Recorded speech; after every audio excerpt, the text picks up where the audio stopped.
the clap. Hey, thanks for joining us for another episode of Sober in Seattle, and we are here with Steve and Nancy for their Step 7 illuminations. And so, hi, Steve and Nancy. Hello, Hey, Lara. Lara. Thanks so much for doing this again. I know we're cutting it close. It is the 31st of July, so we are following this unspoken tradition that we set, waiting till the end of the month. But it's great. I love it. And so, step 7. You know, it's the shortest step in the book, right? So one paragraph. So what do you guys, I can't wait to hear what you guys have to say about step 7. And I guess, Nancy, are you going to start us off today? I think I am. Thank you. Thanks again, Lara. And hello, everybody. Stephen. Yeah, so step 7, you know, the simplest or shortest step in the big book, humbly asked him to remove our shortcomings. And it's clean, easy, short, asking to take away what we've designated as our shortcomings, right? Through our 4th and 5th step, and then 6th step, as we talked about last week, you know, seeing that, have I seen enough of what these shortcomings, the damage they've caused. But it's interesting that in step 6, it says humbly asked him to remove our shortcomings. And the prayer, I'm gonna say it out loud here. My Creator, I am now willing that you should have all of me, good and bad.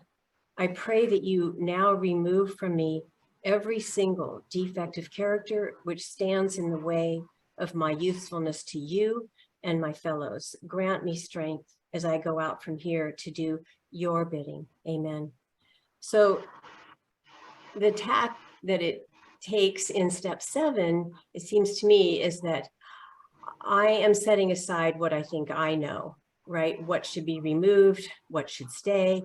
In fact, that word, the first word in the step, humbly asked him, to me, humility, besides, you know, we have like our 12 and 12 talks about, humility has a pretty bad rap, you know, like nobody likes to think about like, oh, I'm lower, I'm less than, I'm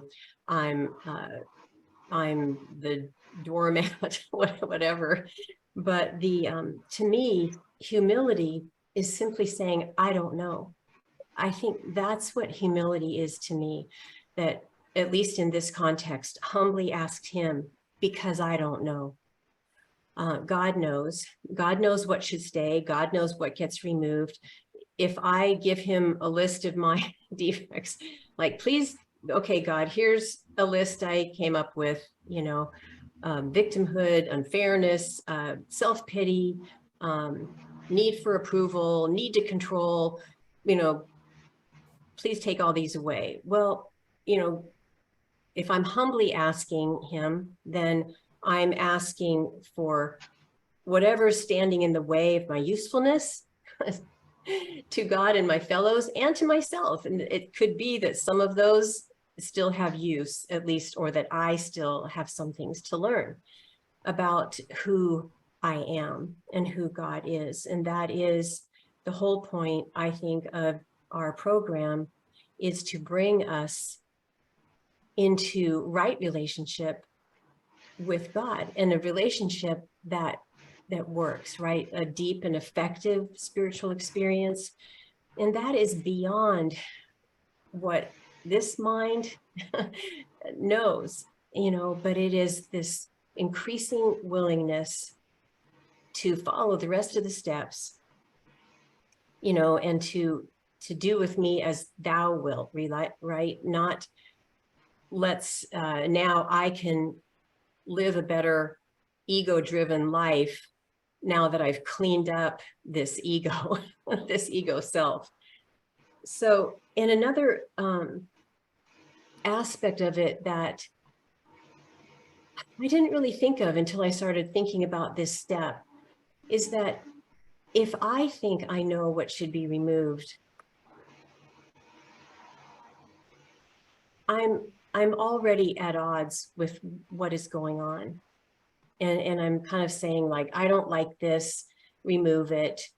And again, it just comes down to, I don't know, this acceptance of things as they are, this humble acceptance, because obviously if it's here, it's meant to be here, and it's for my eventual and my present good, right? It's for my present good. The only thing that stands in the way of me realizing that is my opinion about it. And so this ability, this hopefully growing ability to set aside what I think I know about what's going on for a continual open mind and a new experience, and to hear what God has to tell me about this.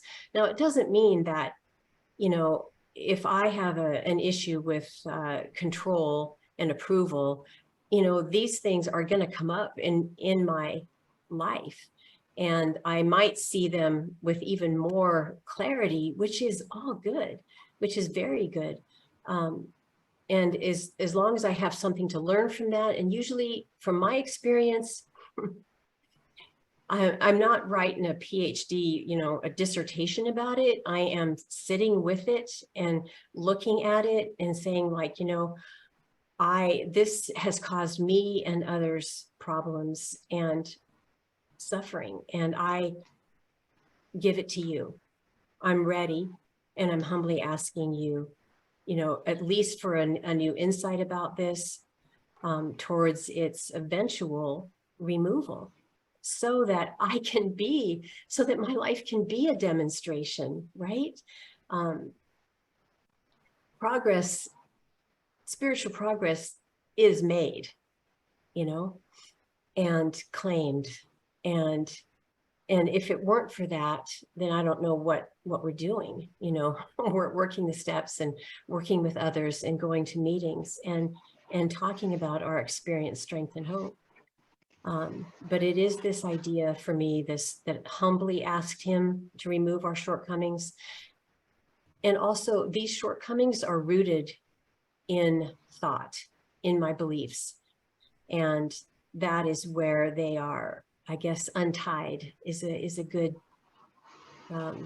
word for me, to give me an image of what I'm doing, that I've been tied to as something I think I need. And as I look at that and question it and look at it with my higher power, I see that I don't. And the defective thinking begins to let go of me, instead of me deciding and running my behavior in an opposite direction in an effort to make myself good, which never worked for me. It always caused me a lot more anxiety, fear, suffering, and for other people too, because it doesn't work that way. So that's what I have to say to start. So I'll turn it over to you, Stephen. Well, thanks, Nancy, and thanks again, Lara, for inviting us to this Sober in Seattle. So step 7 for me has really changed over the years. In the beginning, I would go to meetings and hear about step 7 and then think, oh yeah, I should ask to have these defects removed. I mean, not today, but soon. And so I guess in my mind, it was like giving God a list and, here's what you can work on. Get rid of these for me. Not today, but soon. And then to me, that was a completed step 7. Later on, because of what I was shown in our recovery process, I came to see it a lot differently. In fact, to start my little story about step 7, I want to go to the 12 and 12 on page 71, and it says, in all these strivings, so many of them well-intentioned, our crippling handicap had been our lack of humility. We had lacked the perspective to see that character building and spiritual values had to come first, and that material satisfactions were not the purpose of living. Well, if I was when I was able to reach a place where I could be honest with myself, at least in the moment, material satisfactions were kind of my purpose. I mean, I wanted everybody else to be happy and all that stuff too, but I wanted material satisfactions. Again, that's not something I would pitch at a meeting, but I saw that's what I really wanted. And when I did when I saw some different ways of looking at humility, I saw that there was no such thing as humility without trust. And in our big book, there's that sentence about the only things necessary to recover: trust God and clean house, correct thinking, but this trust. And how does that trust work? Well, in the prayer Nancy read, which part of it was, do with me as you wilt. Well, guess what? We're talking about God. He does do with us as he wilt. And it seems that what he wilted was we can do and think whatever we want, whenever we want. And we can look at that as a punishment or as the greatest freedom allowed by our Creator. We can prove it to ourselves. All we have to do is look at our life. We can think whatever we want, whenever we want. And the consequences of some types of thinking are misery, suffering, or as Bill said in his story, quicksand in every direction. Or the consequences of thinking another way. One of the best ways our founders were able to describe it was rocketed into the fourth dimension. But we can have it either way, any way we want. And so where I saw the trust can come in, I learned from the Step 7 meetings that I sat at that it seemed to be politically correct to say, hey, I see my selfishness, self-centeredness, whatever the other 2 or 3 common ones are, and I'm working on it. I'm asking they be removed, and I'm working on it. Well, I came to see that true to the definition, working on it to me was not doing anything and just figuring, whenever God wants to, he can do it. Not realizing that he already has done it. He just said, do whatever you want, Steve. I'll still love you. So for a new experience with Step 7, I was, and this took one of those bouts of self-honesty. I was troubled by, which I'm sure can be in self-centeredness and all that, but what it looked like was a lack of generosity or miserliness. And two main areas that showed up at was, of course, money and time. How was I going to spend my day time-wise? And God, I hope nobody asks me for anything that's going to cost me money, because I've got plans for the money I have, and I don't have enough for my plans to begin with. So those have been beliefs in my mind that, especially if I'm asking God to remove this sense of or lack of abundance, boy, I'm not so sure I want to turn over financial stuff to him, because what if I'm guided to do something that I don't want to do? And here's where the trust comes in, especially in the generosity umbrella. What if by asking, it's been granted? And the invitation to me was, okay, so here we are the next day. Last night I said the 7-step prayer, and I know in the back of my mind I've had a pretty good grip on what I think generosity should be dollar-wise or time-wise. And what if I trusted, like Nancy talked earlier, just set aside everything I thought I knew about how money should work, how my time should work, and where can I be generous? And what if I trusted that those specifically they were going to be answered and answered specifically? Well, what do you know? So here comes the next day, and there's opportunity after opportunity presented to me that I may not have noticed before, but here's exactly where I can be generous in this area of life. Now, am I willing to be? I think I was waiting. Part of my prayer in the beginning was, if God's going to remove it, he's got to remove it, which I think is true. But I think the removal might be different than I thought. It's not him waving a magic wand. It's giving me an opportunity to trust that following the principles or guidelines or laws or whatever, however we want to say it, is the better way. And the better way to me being a life of peace and a sense of abundance and a joy and generosity, not a secret. Oh shoot, I can't find the word. Not a secret thought that, oh God, this cost me way more money than I thought, or this is taking up much more time than I thought. Because behind those, it's that crippling handicap they talk about in the 12 and 12, crippling handicap, that I know what the monies should be for. I know how my time should be used.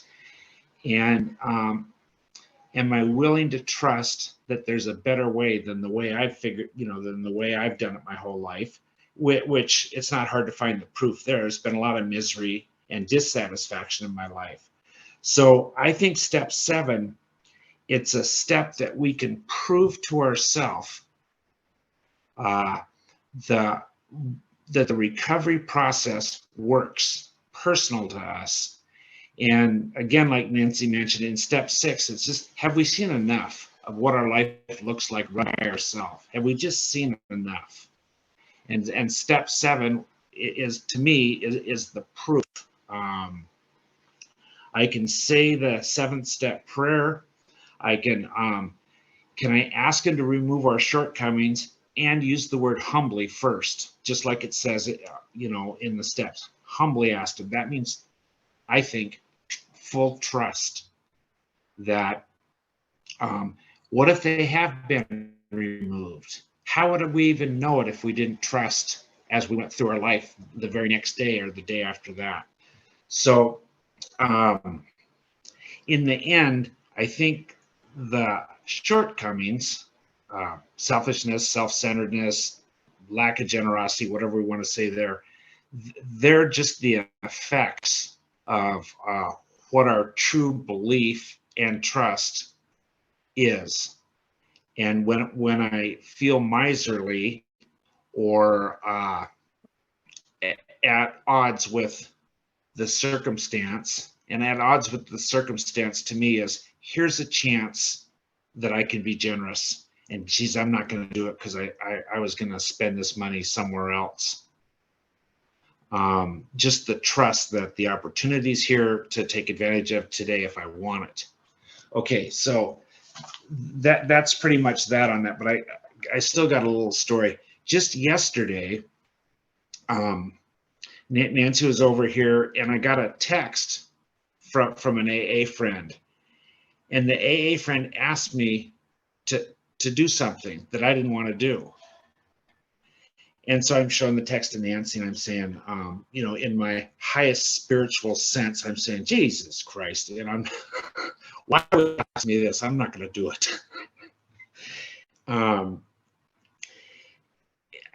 But I kept thinking about it. And so I put it out of my mind because I thought, I'm not even going to answer this text tonight. Why would they ask me this? And what I came up with was, if this person, if I wanted to be the kindest, most generous AA friend they ever in their life ran into, how might I respond to this text? And geez, it was different. And so I humbly asked for some guidance. And I mean, well, this is my life in AA. A seemingly little deal can be a big thing. Because I had decided what I was going to do the first time I read the text, but I didn't have a feeling of generosity or peace or actually service. I just was annoyed. And very quickly, an answer came that wasn't one I thought up at first. Hey, why don't you say this? And it just felt really, really good. And it made perfect sense after I thought about it for a while. And so that's what I did. And hopefully the other person's response from what I wrote will be, that's pretty cool. Thank you. Or maybe not. I don't know. But I got to have an experience. To me, it was with step 7. I humbly asked that the way I'm thinking, is there another perspective to see this? And after a lot of years in AA, soon to be another one, I'm still amazed at how easily a change of perspective can come if one wants one. And I think that's step 7. And early happy anniversary to you, Lara. Now we're getting a jump start on that. Thanks. I was actually, this whole conversation is, it made me think that I might want to borrow some money from you, Stephen. I'm just kidding. No, I love you guys' talks on the steps. It's just because I love you guys. So, thank you so much. Is there anything you wanted to add? Did you want to add anything more, Nancy?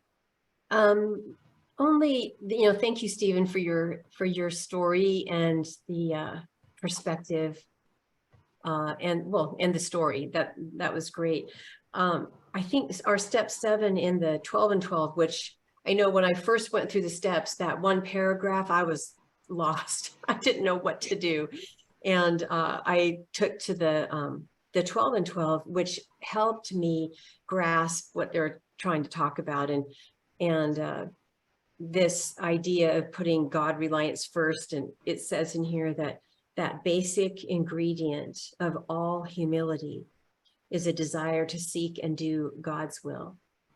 And that's what was missing from us, because we always thought we knew what should be done and how something should be handled.